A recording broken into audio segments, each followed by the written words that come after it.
Hi നമസ്കാരം, ഞാൻ engineer Mebin.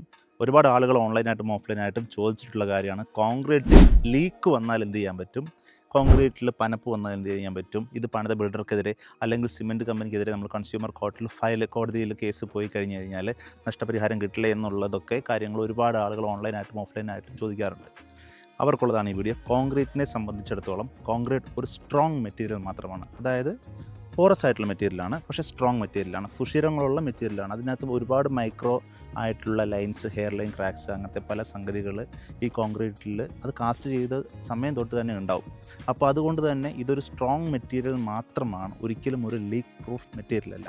അതുകൊണ്ട് തന്നെ ഈ കോൺക്രീറ്റ് ചെയ്ത ശേഷം അതിൽ പനപ്പ് വന്നു അല്ലെങ്കിൽ അതിനകത്ത് നിന്ന് ലീക്ക് വന്നു എന്ന് പറഞ്ഞിട്ട് നമ്മളൊരു സിമെൻറ്റ് കമ്പനിക്കെതിരെ നമ്മളൊരു പരാതി കൊടുക്കാൻ പോവുകയാണെങ്കിൽ അതൊരിക്കലും കോർട്ടിൽ നിലനിൽക്കില്ല. കാരണം എന്തുകൊണ്ടാണെന്ന് വെച്ച് കഴിഞ്ഞാൽ ഒരു സിമെൻറ്റ് കമ്പനിയും ഇത് ലീക്ക് പ്രൂഫ്, ഞങ്ങളുടെ സിമെൻറ്റ് ഉപയോഗിച്ച് കഴിഞ്ഞാൽ നിങ്ങൾക്ക് ലീക്കില്ലാത്ത പനപ്പില്ലാത്ത ഒരു ബിൽഡിംഗ് കിട്ടും എന്ന് അവകാശപ്പെടുന്നില്ല.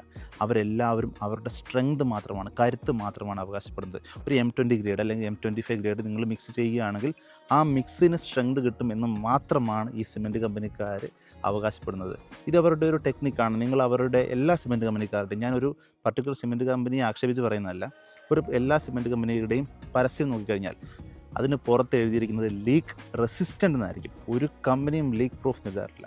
എല്ലാ സിമെൻറ്റ് കമ്പനിയുടെയും സ്പെഷ്യൽ സിമെൻറ്റുകളുടെ പുറത്ത് ലീക്ക് റെസിസ്റ്റൻ്റ് എന്നായിരിക്കും. അതായത് ലീക്ക് വരാൻ സാധ്യതയുണ്ട്, വന്നേക്കാം. അല്ലാണ്ട് ലീക്ക് പ്രൂഫ് എന്ന് ഒരിക്കലും ഒരു സിമെൻറ്റ് കമ്പനിയും അതിന് പുറത്ത് എഴുതാറില്ല. അതുകൊണ്ട് തന്നെ ലീക്ക് വരാതിരിക്കാൻ നിങ്ങൾ കോൺക്രീറ്റ് ചെയ്ത ശേഷം വാട്ടർ പ്രൂഫിങ് ചെയ്യാൻ വേണ്ടിയിട്ട് നിർബന്ധമായിട്ടും ശ്രദ്ധിക്കുക. കാരണം ഇത്രയേ ഉള്ളൂ, കോൺക്രീറ്റ് ഒരു സ്ട്രോങ് മെറ്റീരിയലാണ്, ഒരിക്കലും ഒരു ലീക്ക് പ്രൂഫ് മെറ്റീരിയൽ അല്ല. അതുകൊണ്ട് വീട് പണിയുന്ന അല്ലെങ്കിൽ ഒരു ബിൽഡിംഗ് പണിയുന്ന ഒരാളെ സംബന്ധിച്ചിടത്തോളം എപ്പോഴും കോൺക്രീറ്റ് ചെയ്ത ശേഷം നല്ലൊരു വാട്ടർ പ്രൂഫിങ് കമ്പനിയെ അപ്രോച്ച് ചെയ്തിട്ട് ലീക്ക് പ്രൂഫ് ചെയ്യാൻ പ്രത്യേകം ശ്രദ്ധിക്കുക. ഇത്തരം കൂടുതൽ ടിപ്സിനെ ഫോളോ ചെയ്യുക.